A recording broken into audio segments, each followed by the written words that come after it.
اب تو عادت سی ہو گئی ہے، صبح اٹھنے سے لے کر رات کو سونے تک اتنی خبریں پڑھ لی جاتی ہیں کہ خبروں، تبصروں، تجزیوں کے علاوہ کچھ دماغ میں آتا ہی نہیں۔ نقصان اس کا یہ ہوا ہے کہ جیسے ہی کوئی بات ہوتی ہے اندازہ ہو جاتا ہے کہ یہ کہاں سے آ رہی ہے۔ مثلاً اگر پرویز الہی کہہ رہے ہیں کہ انسانی ہمدردی کا نام لے رہے ہیں تو پھر ساتھ گارنٹی کی بات کہاں سے آ گئی؟ تو اس کا مطلب یہ ہے کہ حکومت اور اصل حکومت ایک صفحے پر نہیں۔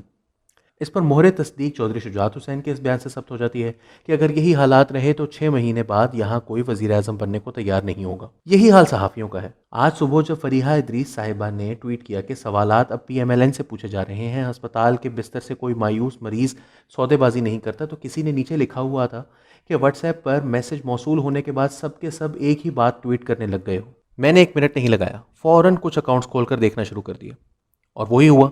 کامران خان، خاور گھمن، رؤوف کلاسرا، صابر شاکر صاحب کا فین اکاؤنٹ، عارف حمید بھٹی صاحب کا بھی، پر سب ایک ہی پیغام دے رہے تھے کہ سیاست نون لیگ کر رہی ہے، بانڈ بھریں اور باہر جائیں۔ یہ سب سینئر صحافی ہیں، کچھ لوگ نہ بھی مانے کے صحافی ہیں، میں بحث نہیں کروں گا۔ کیا انہیں اتنا بھی نہیں پتا ہوگا کہ یہ اس کام کی حمایت کر رہے ہیں جس کی قانونی حیثیت تک مشکوک ہے؟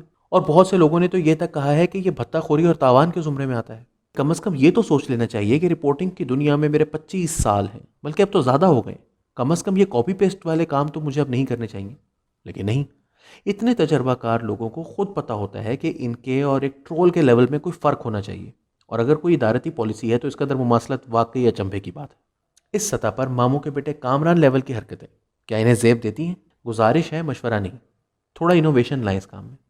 گوئبلز کے دور کا پروپیگنڈا اب نہیں چلتا، کچھ سیکھیں روس سے، امریکہ سے۔ پروپیگنڈا بہت آگے نکل چکا ہے۔